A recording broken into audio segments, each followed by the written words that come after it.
Hi everyone, I thought I'd share with you the joy that is VIN 2727, which is and always has been a kind of an ongoing development. The state it was in when it arrived was that it had been damaged in a hurricane and had an aborted twin turbo setup fitted to it. This is now the third kind of iteration of this engine, which we've just finished. Well, rather, we've just got it running and road legal. Now, this is the only twin turbo in the UK. It was an Island twin turbo, but the only thing that we still have from the Island kit are the manifolds, and we're still using IHI turbos, although these are now RHI RHB52 later turbos from a Mazda 323 turbo, which is a 1.5 litre engine. And we know that the turbos are good for around 175 horsepower each. So, but anyway, I wanted to warn you that this is, don't judge me on the state of this engine bay, because as I say, it's always been a work in progress, and it still is, and this is just to get it running. The engine is a Renault 2.5 turbo, but we have on this rebuild we've fitted a set of fast road cams and also a set of back cut valves to give us the same cams and another identical engine. In a GTA produce 275 horsepower and nearly 300 foot-pounds of torque. And considering that the clutch is now slipping, I think we're getting close to that, and it's a proper turbo clutch in here. Anyway, let's have a look. We've got twin PWR barrel coolers, shoehorned, that's a word for it, into the air intake from the two, or the air from the two turbos, up into this, I'm calling the bum pipe. It's probably best if I get on the floor and show you this, but because back here, if this is even visible, there we go. There's the charge cooler pre-rad, complete with fans dangling in between the turbos.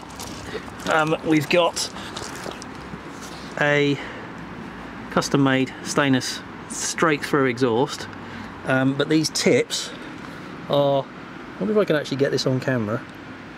These are actually silencers. They're off an Aston Martin DB7, which was just a lucky eBay find many moons ago. Okay, so at the moment we've got the ECU is adaptronic, because it can read the original Renault flywheel pattern with a little bit of a modification. Buried down there, I'm not sure I can pick it up, just under that blue crimp there, that's the temperature sensor, is the crank angle sensor. The bell housing is identical to the DeLorean bell housing, but has provision for that, and the flywheel has a tooth pattern on it. That's feeding the adaptronic. At the moment we have an Innovate LC1 Lambda system thrown in for good measure, which is the adaptronic is using to map itself. Not sure what else to show you. We've got twin and K&N air filters, which are a legacy of how the engine was in the last iteration, but they're all a bit jammed in there now. That's the electric pump for the charge cooler. Yeah, I think that's all I can really show you. Rich is now going to give it a, oh there you go, you got a nice, we've got the, now this looks like it's not meant to be like that, but in fact that is what the very early generation Z7U engines had for an idle pipework. We've now sliced into it and incorporated the dump valve, because we don't have, well, I suppose we could have put it there, but at the time when we were figuring this out we didn't know that we were going to have enough room to put it there.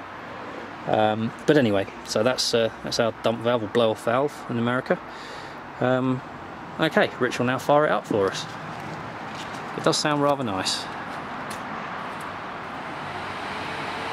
That's the charge cooler.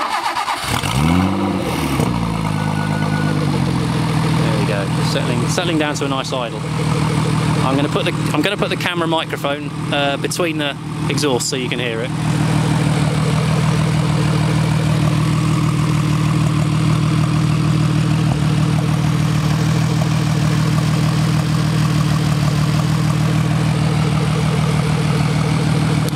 It's rather lovely, isn't she? Very noisy when she's on full chat though.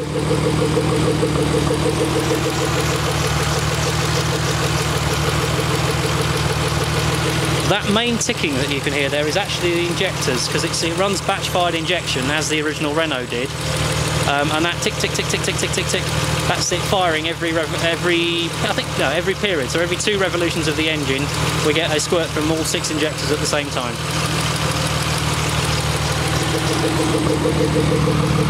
So there you go.